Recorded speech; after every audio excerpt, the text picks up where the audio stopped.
Je vais vous la faire à l'ancienne avec la plus ancienne version de PowerPoint, la version 0.0 qui est ici. Je voudrais remercier toute l'équipe pour cette invitation pour parler donc des empreintes prénatales retrouvées en psychothérapie et j'en suis très honoré. Je ne peux pas résister, bien évidemment, au plaisir de vous dire que le fait d'être ici à Bruxelles, c'est chou. C'est d'autant plus, en fait, c'est les clins d'œil de la vie, c'est d'autant plus rigolo et que c'est pour parler de la naissance. Et que lorsque j'étais enfant, ma grand-mère disait très souvent que les enfants naissaient justement dedans, dans les choux. Voilà, ma présence ici, elle est empreinte bien sûr d'un peu de stress, je le sens dans les mains, mais aussi d'un mélange de gratitude, de reconnaissance et aussi de nostalgie à l'égard d'un homme gynécologue obstétricien qui s'appelait Max Ploquin et à qui je veux rendre un rapide hommage. Max Ploquin a consacré toute sa vie à l'humanisation des conditions d'accouchement et à l'humanisation des conditions de naissance. Il a été un des pionniers en France pour la mise en œuvre de l'accouchement sans douleur. Il a pratiqué et enseigné l'autonomie, dont on a parlé, il a pratiqué la naissance sans violence, et il a encouragé la participation des pères à la naissance. Il a réalisé tout ce travail de pionnier, ce travail d'avant-garde dans sa maternité des Bleuets, créée en 1964, devenue ensuite la maternité Montaigne en 1977 à Châteauroux, une petite ville moyenne du centre de la France. Et il y a organisé aussi de très nombreux congrès internationaux sur la naissance entre les années 80 et 2000, auxquels j'ai eu le plaisir de participer comme jeune papa et comme jeune professionnel. Il est décédé en 2012 après un incessant combat contre le conformisme et le poids d'un mandarinat local pesant et rétrograde. Enfin, c'est dans sa maternité des Bleuets que sont nées aussi 4 des 6 filles dont je suis le papa. Bien sûr, leur maman était aussi présente. Non seulement Max Ploquin avait à cœur que les pères soient présents, mais il avait aussi à cœur que les mamans soient présentes pour les naissances. Tout cela, en fait, pour dire aussi que la question de la naissance est un sujet qui m'intéresse à divers titres depuis longtemps. Des recherches, comme celle menée entre autres par une équipe constituée de Sylvie Détiolaz et Claude Charles Fourier, à l'Institut suisse des sciences noétiques, par exemple, à Genève. Des recherches comme celles menées par les expériences de mort imminente, ou plus exactement, les expériences de mort provisoire. Ces recherches montrent que des personnes en mort clinique, malgré l'arrêt total des fonctions cérébrales, cardiaques, respiratoires, et donc l'arrêt total des fonctions sensorielles, peuvent percevoir et percevoir bien plus que leurs 5 sens ne leur permettent de percevoir quand toutes leurs fonctions vitales étaient opérationnelles. Certaines de ces personnes, lorsqu'elles sont réanimées, peuvent relater des faits et gestes et des paroles, par exemple des soignants autour d'elles.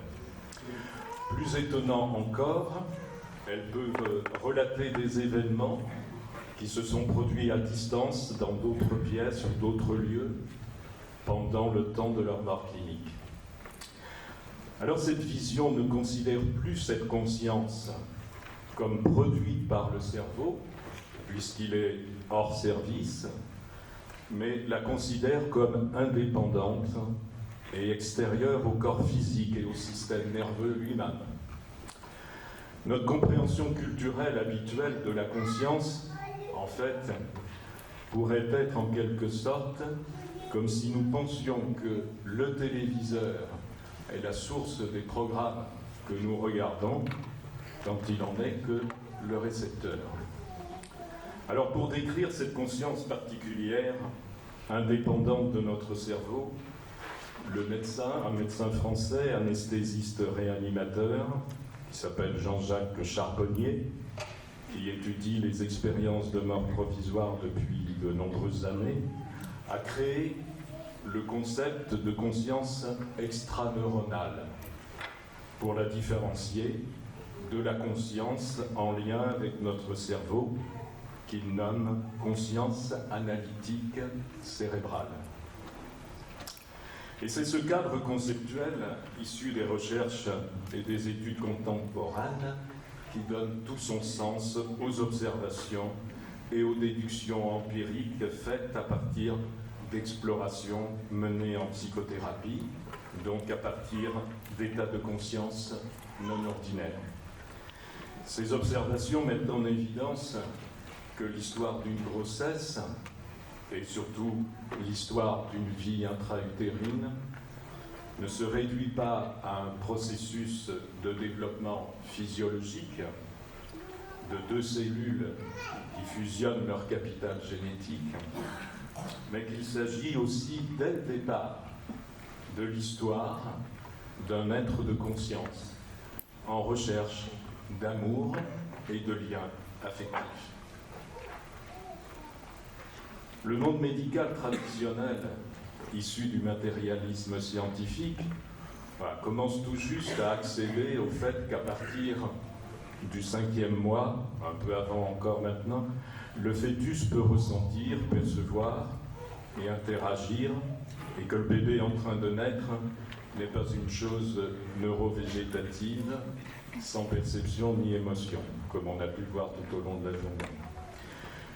Et en fait, pendant ce temps, les empreintes constatées en psychothérapie mettent en évidence que quel que soit le stade de développement physiologique, embryon ou fœtus, il s'agit d'abord d'un être de conscience, une conscience extraneuronale qui investit peu à peu un corps physique en développement et qui donnera lieu bien plus tard à la mise en place d'une conscience analytique cérébrale. Et cette conscience analytique cérébrale prédominera pour la plupart des personnes sur la conscience extraneuronale, parce que cette dernière, tout simplement, est laissée en jachère en raison des conditionnements éducatifs et culturels. Donc mon propos ici, c'est donc non seulement de mettre en évidence comment certaines conditions de la naissance peuvent occasionner des blessures qui orientent et perturbent toute la vie future, mais aussi comment certains vécus de la vie intra-utérine peuvent influencer et orienter le déroulement de la naissance elle-même.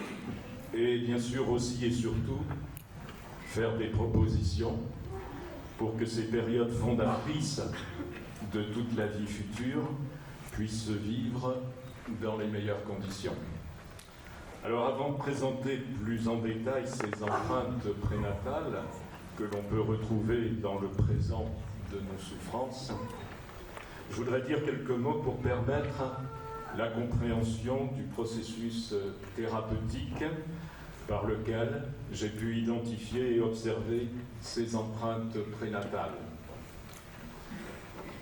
et empreintes aussi natales dans les troubles et les symptômes présentés par des personnes en consultation.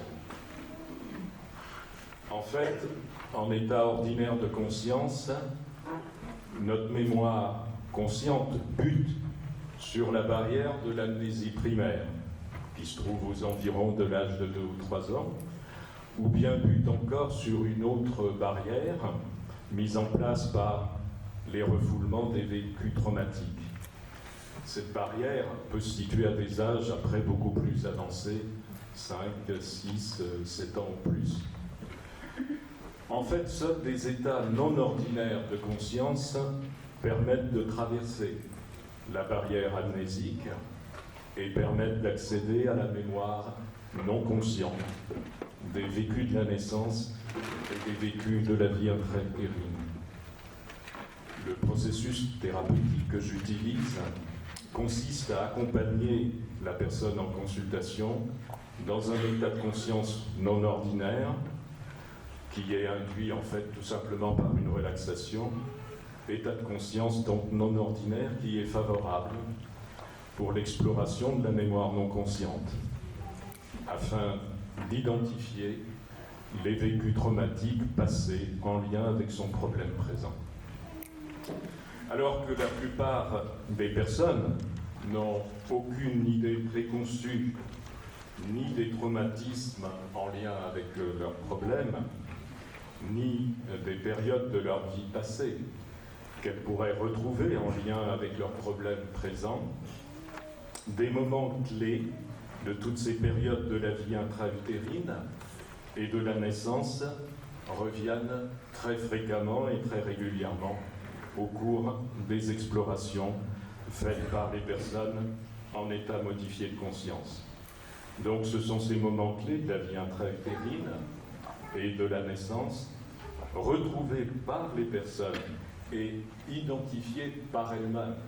Ce n'est pas l'intervenant, ce n'est pas le professionnel qui va les identifier à leur place, ce sont les personnes dans leur propre processus d'exploration. Et qui sont en lien donc avec leurs troubles et leurs symptômes que je vais vous présenter bien maintenant. Il y a un moment clé qui est de façon étonnante assez souvent retrouvé.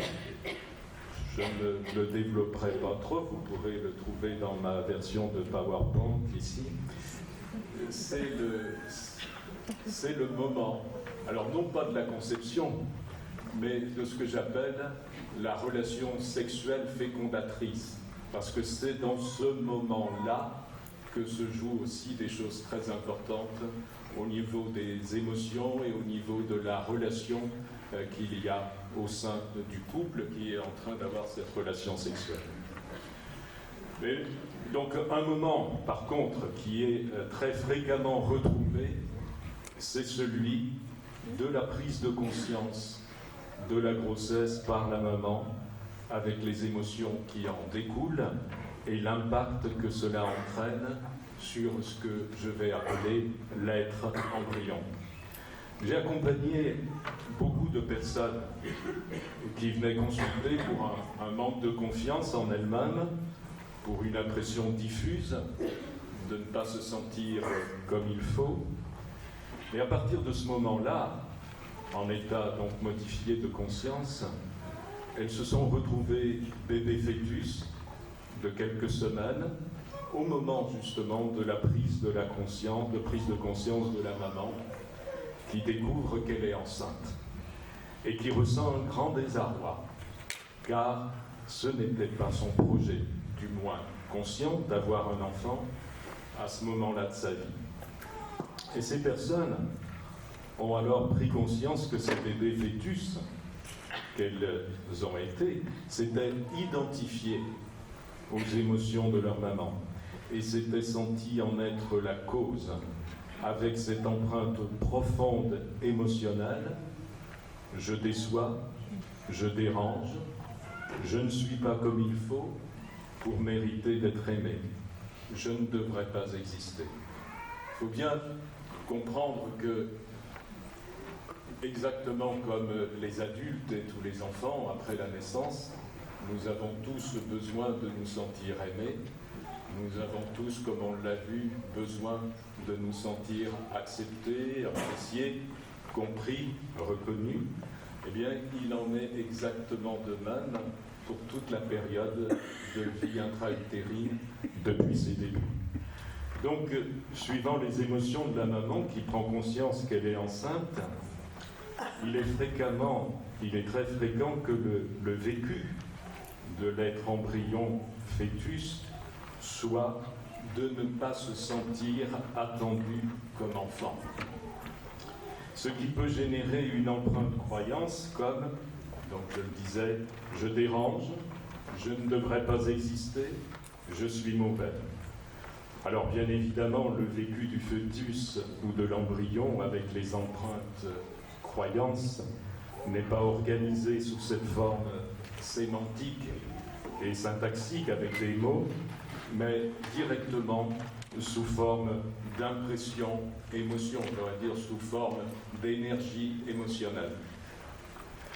Très souvent, cette empreinte, c'est là où on arrive à notre propos aussi, cette empreinte induit une naissance difficile. C'est extrêmement fréquent dans l'accompagnement des personnes qui ont ce marquage-là, d'observer que la naissance a été aussi très difficile.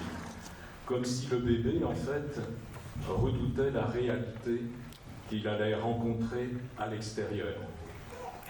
Alors, on a toute une panoplie que je vais énumérer: faible estime de soi négative, manque de confiance en soi, grande dépendance affective, difficulté à s'affirmer, difficulté à dire non, qui va aussi avec la vulnérabilité face à l'intrusion psychologique et physique, et donc aussi aux abus sexuels, sont les symptômes qui conduisent les personnes à retrouver ce premier marquage, de ne pas s'être senti attendu comme enfant dès le début de la vie intra-utérine.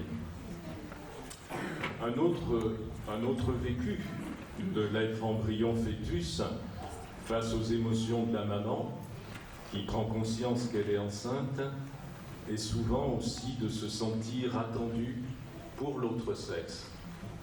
Ce qui peut générer une empreinte croyance comme « je ne suis pas comme il faut pour mériter d'être aimé, je ne peux pas être aimé tel que je suis, pour être aimé, je devrais être une fille, alors que je suis un garçon, pour être aimé, je devrais être un garçon, alors que je suis une fille ».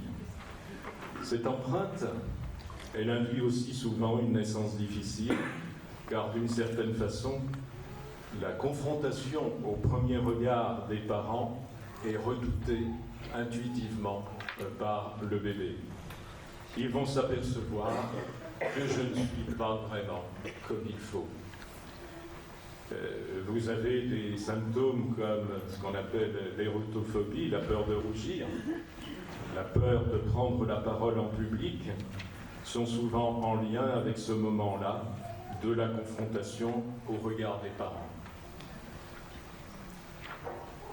Ces empreintes sont tellement profondes et puissantes qu'elles finissent assez souvent par façonner même l'apparence physique des personnes au fil du temps. Des garçons qui sont attendus comme filles et dont le corps prend des formes féminines. Des filles qui sont attendues comme garçons, dont le corps prend des formes masculines, d'où les fameuses expressions aussi, garçon manqué quand on parle au sujet d'une fille, mais on ne parle pas trop de filles manquées quand on parle des garçons. Toujours face aux émotions de la maman qui prend conscience qu'elle est enceinte, l'être embryon fœtus peut se sentir attendu, et ça arrive assez souvent, pour mener une mission impossible, comme remplacer un enfant décédé, remplacer un adulte décédé dans la famille, et aussi maintenir les deux parents unis, ce qui peut générer une empreinte croyance comme « je ne peux être aimé que si je réussis ce que l'on attend de moi ». Cette empreinte, elle conduit souvent plus tard l'enfant et l'adulte à accepter des responsabilités qui ne lui incombent pas. Et on peut retrouver cela aussi dans les situations donc bien évidemment incestueuses. Et le plus souvent, à se sentir en échec, en ressentant beaucoup de culpabilité du fait de ne pas réussir la mission impossible. Beaucoup de personnes confrontées à des situations de harcèlement moral, que ce soit au niveau professionnel ou harcèlement sexuel, retrouvent de tels marquages au cours de leurs explorations. Il y a aussi très fréquemment donc des événements douloureux qui sont retrouvés en lien avec des vécus par la maman pendant la grossesse et au cours de ces explorations. Je vais prendre un exemple, celui d'une jeune femme que je vais appeler Chloé, qui était venue en consultation parce qu'elle était confrontée à une profonde tristesse et à un grand désarroi d'abandon chaque fois que son compagnon consacrait du temps pour s'occuper de ses parents vieillissants et dépendants. Chloé a décidé d'identifier quel vécu passé pouvait bien se réveiller dans ces moments-là, pendant lesquels l'attention de son compagnon était dirigée donc vers ses parents dépendants et vieillissants. Et Chloé, bien sûr, était consciente qu'elle n'avait aucune raison objective de réagir ainsi. Mais elle constatait que c'était plus fort qu'elle et qu'elle ne pouvait empêcher ses envahissements émotionnels. Le « c'est plus fort que moi » est vraiment le symptôme qui met en évidence qu'il y a un foyer émotionnel qui est réveillé à un moment donné de notre vie. Et donc, avec l'état de conscience non ordinaire approprié, Chloé donc s'est ressentie devenir une toute petite fille bébé fœtus vers le 3e mois, et dans un premier temps toute heureuse de se sentir reliée à une maman qui elle-même était heureuse de la présence de ce bébé qu'elle attendait. Donc on aurait pu penser tout est pour le mieux, dans le meilleur des mondes. Et puis soudainement, en fait, le visage de Chloé dans le travail s'est assombri, et toujours en se sentant être cette petite fille bébé fœtus, Chloé a exprimé, ressentir une profonde tristesse et un vide immense. Alors je l'ai invitée à identifier quelle était la cause de cette tristesse profonde ressentie par cette toute petite fille bébé fœtus. Et alors Chloé a pris conscience que cette tristesse et ce vide étaient ressentis dans ce moment-là, en fait, par sa maman. Et Chloé avait alors l'impression, en fait, Chloé, la petite fille bébé fœtus, avait l'impression de ne plus être importante, d'être la cause de la tristesse de cette maman. Je l'ai invitée encore à identifier justement quelle était la cause de la tristesse de cette maman, et Chloé a pris conscience que la maman se trouvait à ce moment-là sous le choc de l'annonce de la mort de son propre père. Donc on voit bien ici comment l'attention du compagnon de Chloé, qui est dirigée sur ses parents vieillissants, vient réveiller le foyer émotionnel traumatique en lien avec le bébé fœtus qui ne se sent plus être le centre d'intérêt principal de sa maman. D'ailleurs, Chloé, la femme, dans l'entretien, disait dans ces moments-là, lorsque mon mari s'occupe de ses parents, j'ai l'impression d'être la 5e roue du carrosse.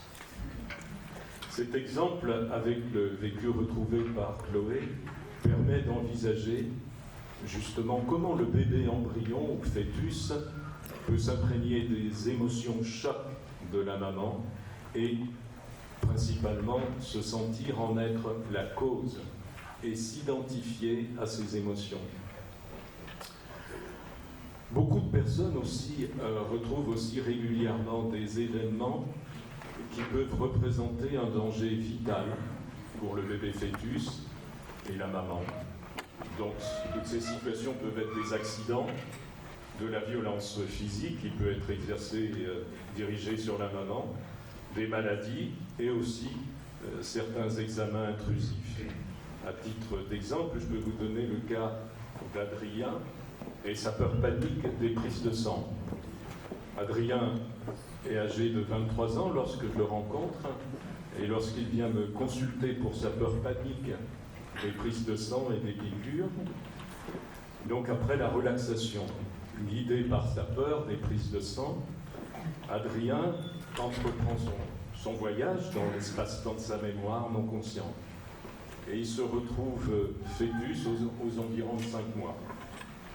Ce fœtus est envahi par une peur paralysante dont l'origine, en fait, est la propre peur de la maman dont Adrien perçoit et ressent qu'elle attend quelque chose qu'il ne parvient pas à identifier dans un premier temps. Et puis, Adrien finit par identifier qu'il s'agit de l'attente des résultats d'un examen médical. La maman, en fait, est inquiète au sujet d'un problème de santé possible pour son bébé. Et pour la maman, de cet examen dépend le devenir même de sa grossesse et donc aussi de son bébé. Et dans son ventre, le bébé fœtus perçoit la grande inquiétude que cette maman elle peut ressentir pour lui et son devenir. Alors, invité à aller à la cause de toute cette inquiétude, Adrien a reconnecté en fait le même bébé fœtus, juste plus jeune de quelques heures, avec une sensation de peur et de menace vitale, mélangée aux émotions de sa maman, qu'il sent très inquiète. Adrien fœtus se sent recroquevillé au plus loin qu'il peut dans le ventre maternel. Il sent la paroi et la chair de l'enveloppe maternelle transpercée par une tige métallique qui se dirige vers lui. Adrien dit se sentir terrifié et effectivement, je vois dans le travail tout le corps du jeune homme se crisper, se contorsionner avec une accélération de la respiration. Et au fur et à mesure de la progression de cette tige métallique et pointue, dont il me sera confirmé, après vérification, qu'il s'agissait de l'aiguille d'une amniosynthèse. L'exemple donc ici qui nous est donné avec Adrien met bien en évidence aussi comment le bébé fœtus peut s'imprégner à la fois de ses propres émotions, ici en lien avec son vécu, avec l'intrusion de l'aiguille, et des émotions de sa mère, ici donc l'inquiétude de la maman au sujet de son bébé. Alors bien évidemment, il est aussi très fréquent, bien que ça soit moins connu, que des personnes retrouvent une vie intra-utérine gémellaire et la perte d'un fœtus jumeau. J'ai accompagné de nombreuses personnes qui venaient consulter pour une dépression suite à une séparation amoureuse, par exemple, ou pour se sortir de multiples répétitions de séparation de couple qui se soldaient par le départ brutal et inattendu de l'autre, ou pour se libérer tout simplement d'une recherche nostalgique et impossible du fantasme d'une âme sœur. Ces personnes accompagnées à partir de cet état de conscience induit par la relaxation se sont retrouvées propulsées dans l'espace-temps de leur mémoire et elles se sont senties souvent minuscules fœtus de quelques semaines en train d'assister très douloureusement au vide abyssal qui était induit par le départ naturel ou provoqué d'un fœtus jumeau. Comme illustration, je peux vous donner le cas de Léopold et de ses relations amoureuses. Léopold, quand je le rencontre, est un jeune homme d'une trentaine d'années. Il me consulte car à plusieurs reprises, il a été très amoureux de jeunes femmes avec lesquelles le même scénario s'est reproduit. Et Léopold présente sa situation de la façon suivante. Dans un premier temps, la relation est très fusionnelle et passionnelle, puis peu à peu, au fur et à mesure que des désaccords se font jour, j'ai l'impression que ma moitié s'éloigne et je n'arrive pas à m'expliquer avec elle, à communiquer, à me faire comprendre et à la retenir. J'ai l'impression qu'il y a un mur, une barrière qui se crée. Je me sens impuissant et coupable de ne pas faire ce qu'il faut pour qu'elle reste à mes côtés.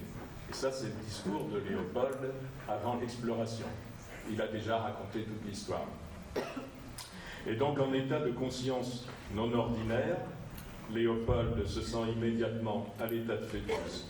Et voici son expérience avec ces mots au cours de l'exploration. Il dit, il n'y a pas de doigt encore. Je suis dans une bulle, replié sur moi-même avec une grosse tête. Je vois comme un œuf devant moi. Un œuf avec le jaune sans sa coquille. Je ne sais pas ce qu'il y a dedans, mais c'est un peu comme moi. C'est comme un jouet à côté de moi qui est chaud. C'est devant moi comme du coton. C'est comme un cocon. Ça fait des câlins, ça communique, ça rigole, ça parle, ça chatouille et c'est relié ensemble. C'est comme deux dans une même grande bulle, comme si je la prends dans mes bras et qu'on fait un câlin, ça fait chaud au cœur. Léopold dit ces mots avec une toute petite voix, douce comme celle d'un petit enfant, puis il continue et se met à sangloter à ce moment-là. Et il dit, là maintenant ça prend la gorge, je le vois qui se ratatine sur lui-même à l'intérieur, il s'en va, je suis triste, ça fait froid, il est en train de partir, je voudrais le retenir, je me sens impuissant. Je veux défaire la coquille, la bulle, je veux le prendre dans mes bras, le regarder, mais je ne peux pas, toujours en sanglots.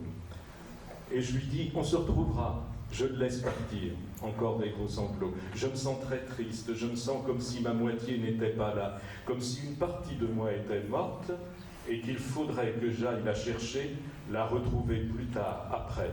Je me dis aussi que j'ai peut-être trop pris et que je ne lui ai pas laissé assez.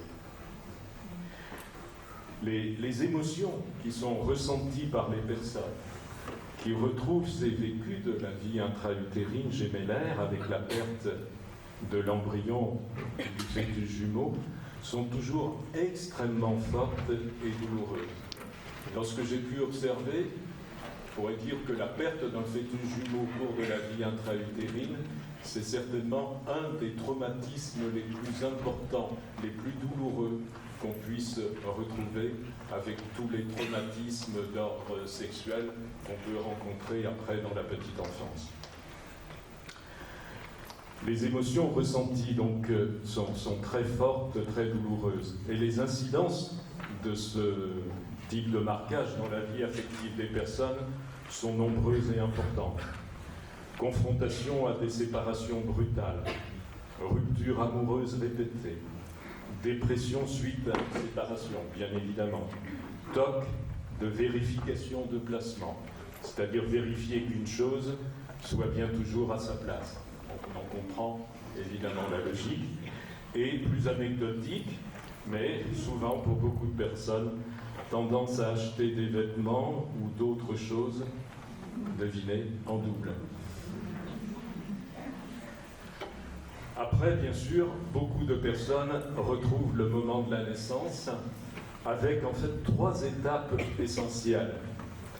La première étape que l'on appelle communément le sens issu.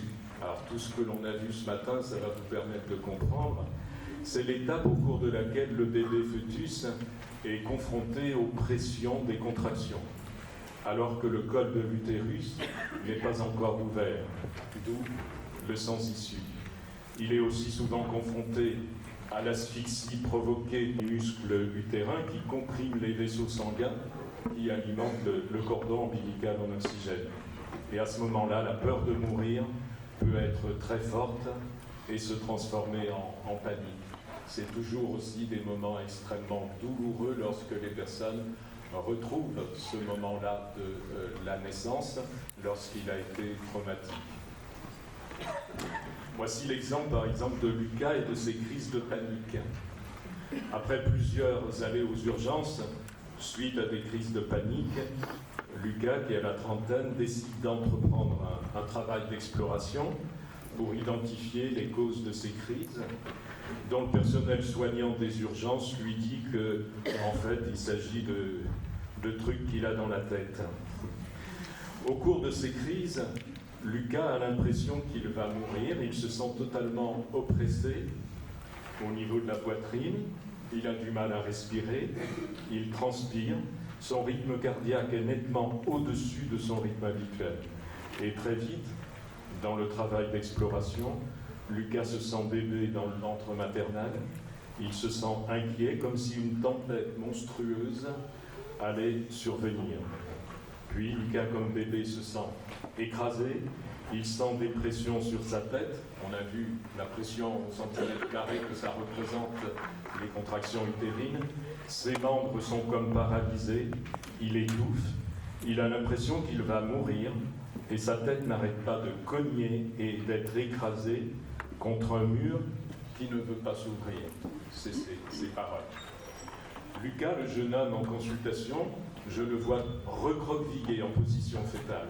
Il prend conscience qu'il est en train de revivre les tout débuts de sa naissance et que ces crises de panique sont des répliques de ce moment tellement douloureux de son histoire de naissance.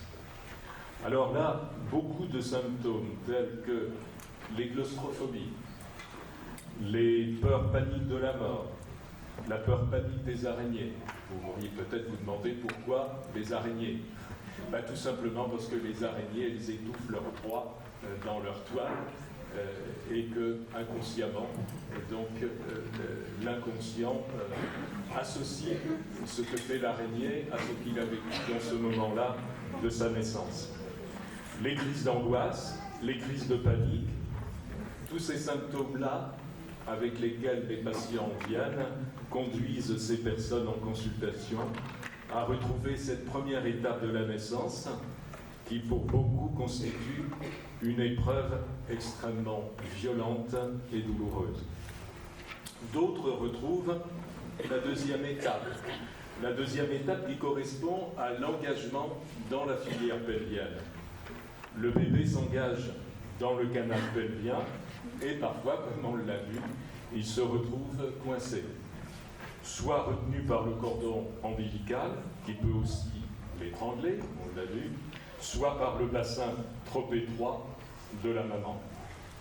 À ce moment-là, la peur de mourir est très présente, avec la sensation d'être engagé dans quelque chose dont on ne sortira jamais. Et alors, bien évidemment, les symptômes tels que phobie des tunnels, peur phobique sur autoroute. Vous savez, quand on est sur l'autoroute, la voie de gauche, les rails de sécurité sur la gauche, les camions et les voitures sur la droite, ou aussi les routes de droite bordées d'arbres, de platanes, conduisent la plupart du temps les personnes à retrouver cette deuxième étape de la naissance.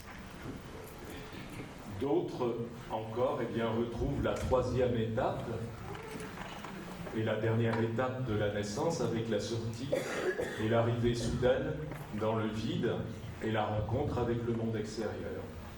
Alors les symptômes tels que la peur panique de la foule et du dehors, la peur panique des hauteurs, la peur panique des ponts, la peur de prendre la parole en public, la peur de rougir en présence d'autrui, conduisent la plupart du temps les personnes qui font une exploration par rapport à ces symptômes à retrouver cette troisième étape de la naissance.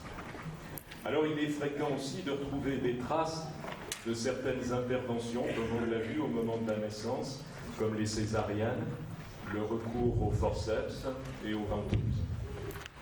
Souvent les personnes qui n'ont pas la notion de leur vulnérabilité physique et qui peuvent se mettre en danger physique retrouvent souvent une naissance par une césarienne programmée, sans qu'il y ait eu du tout de travail qui se soit amorcé. Des personnes qui ont tendance à attendre qu'on règle leurs problèmes à leur place retrouvent fréquemment une naissance par une césarienne d'urgence. Et des personnes qui ont peur du monde extérieur et qui ont du mal à faire confiance aux autres retrouvent assez souvent une naissance violente due au recours aux forceps ou aux ventouses, tant leur première rencontre avec le monde extérieur a été vécue de façon violente et agressive. Alors, je voudrais maintenant amener une précision, peut-être pour apporter de la sérénité et de la tranquillité, par rapport à tous ces symptômes ou ces problèmes qui sont en lien avec des vécus retrouvés de la vie intra-utérine et de la naissance.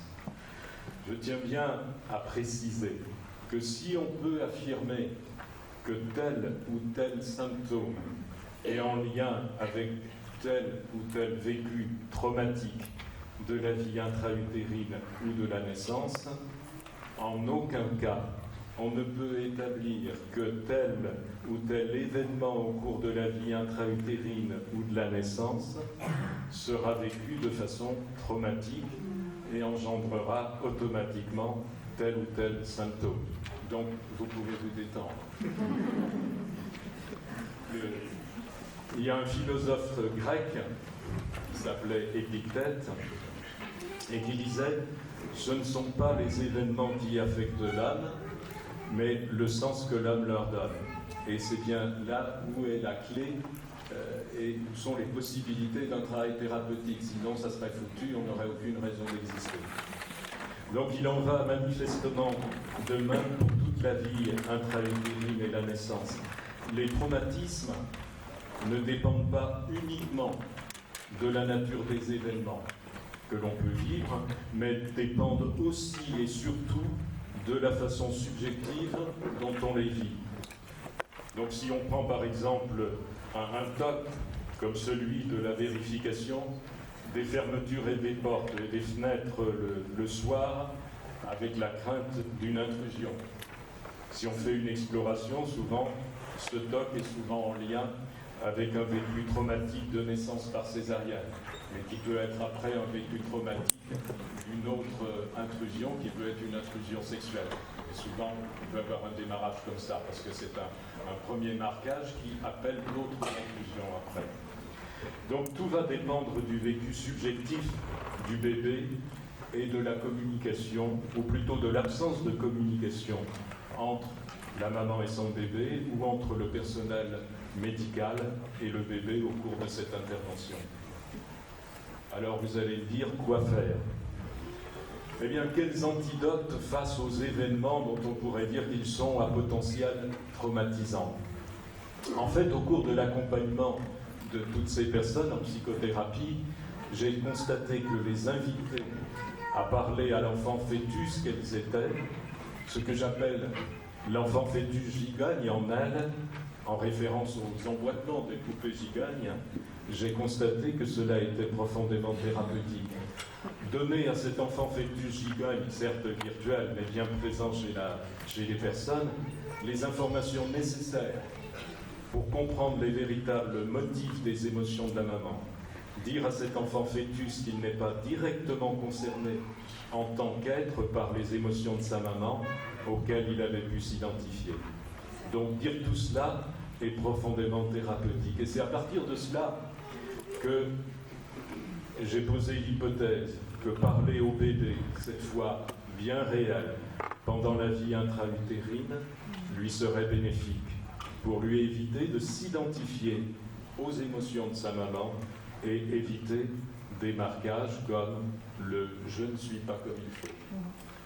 Les mamans que j'avais encouragées dans un premier temps à parler à leur bébé avant et pendant la naissance, en les invitant à décrire ce qui allait se passer à chacune des étapes de la naissance. Vous pourrez trouver ces descriptions développées dans mon livre. M'ont pour la plupart rapporté avoir vécu un accouchement agréable et avoir vu leur bébé naître détendu et paisible. J'ai poursuivi cette démarche en encourageant les mamans qui me consultaient à parler à leur bébé, quel que soit l'âge, embryon ou fœtus, pour dire avec des mots simples et justes, par exemple, l'émotion de désarroi de quelques heures ou de quelques jours ressentie au moment de la découverte de leur grossesse qu'elles n'avaient pas envisagée à ce moment-là. Je les ai encouragées à dire à leur bébé, pendant leur grossesse, quelque chose comme cela. Tu sais, je viens de découvrir ta présence. J'ai eu très peur. J'ai été très inquiète car je n'avais pas le projet d'accueillir un enfant maintenant. J'ai été surprise. J'ai douté de pouvoir bien t'accueillir. J'ai eu peur des conséquences d'être enceinte, des conséquences que cela aurait pour mes projets, pour ma vie. Alors je veux que tu saches que tout cela m'appartient et est indépendant de qui tu as choisi d'être. Et je te dégage de ce qui m'appartient. Ces émotions m'appartiennent. Et après ces moments de doute et de peur, je me sens prêt pour t'accueillir et t'aimer tel que tu as choisi d'être. Voilà, quelles que soient les situations, il est toujours bénéfique de parler au bébé, comme dans le cas d'une jeune femme, Élodie, qui, après de nombreuses tentatives infructueuses pour être enceinte, l'a été alors qu'elle ne s'y attendait plus. Elle est venue me consulter à son 4e mois de grossesse, car elle était très inquiète du résultat de l'échographie, qui avait mis en évidence un retard de croissance de son bébé. Et après avoir écouté Élodie au sujet de son attente, je lui ai demandé quel avait été son premier ressenti lorsqu'elle avait appris qu'elle était enceinte. Et immédiatement, Élodie m'a répondu « Oh, avec beaucoup de joie, depuis le temps que j'attendais cela. » Et puis, après un moment de silence et d'introspection, Élodie a ajouté, l'air plus grave, « En fait, pas tout de suite. C'est vrai, depuis le temps que j'attendais d'être enceinte et que ça ne venait pas, je ne faisais pas attention et en fait, c'est venu pas vraiment au bon moment. Par rapport à notre situation financière et professionnelle, à mon mari et moi, ça aurait été mieux plus tard. C'est bête, mais c'est venu trop tôt. C'est vrai, la première chose que j'ai pensé en découvrant que j'étais enceinte, c'est « mince, c'est trop tôt, c'est trop vite ». Après, j'étais contente, mais sur le coup... Alors Élodie, eh bien, elle a pris conscience en disant cela, que son bébé avait pu recevoir littéralement le message d'arrêter de grandir, car il venait trop vite.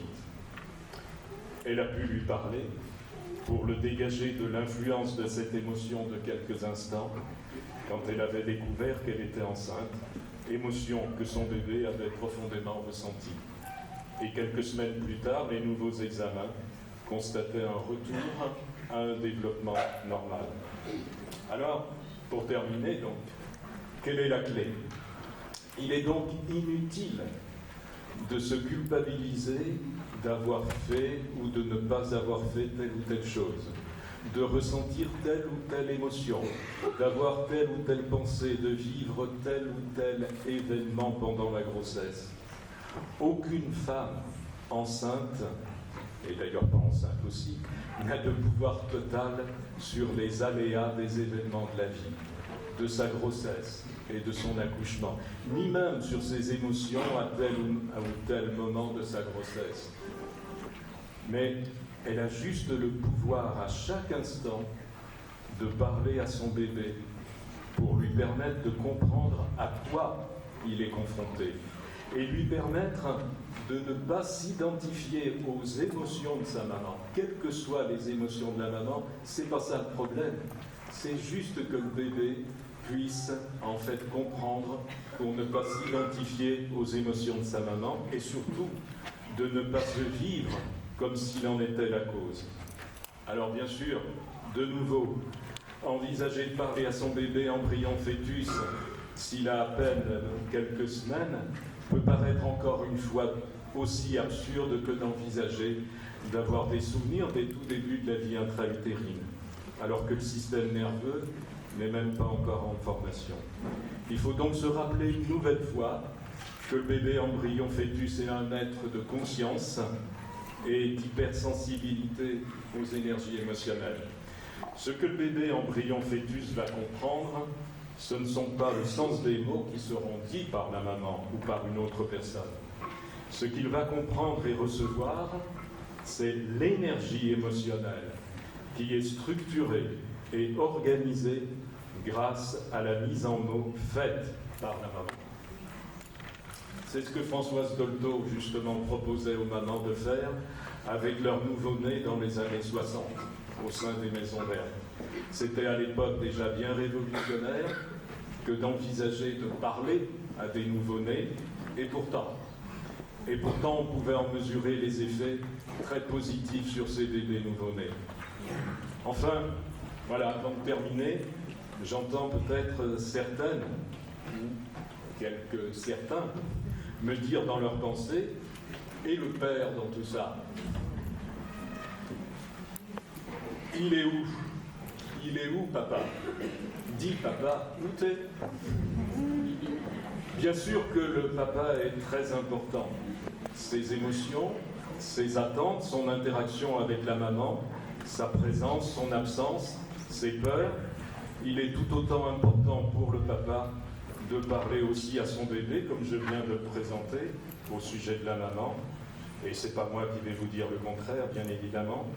Mais si j'ai essentiellement parlé de la maman, c'est que jusqu'à présent, c'est la maman qui offre à l'être de conscience dont je viens de parler le corps physique qu'il va investir peu à peu au fur et à mesure du développement de ce corps physique et qu'il va habiter définitivement au moment de la naissance. C'est aussi parce que c'est la maman qui constitue l'interface émotionnelle et affective primordiale entre lui et le monde environnant. Et puis enfin, c'est parce que tout simplement, au cours des explorations de la vie intra-utérine et de la naissance, 99% des vécus retrouvés sont en lien avec le vécu de la maman. Quand le père est présent dans les vécus retrouvés, et c'est la plupart du temps aussi au travers donc, du vécu de la maman. Alors, le grand enseignement que l'on peut retenir de toutes ces histoires de vie que je viens d'exposer, c'est tout simplement, si tu parles à ton bébé, rien n'est jamais joué. Tout peut se transformer.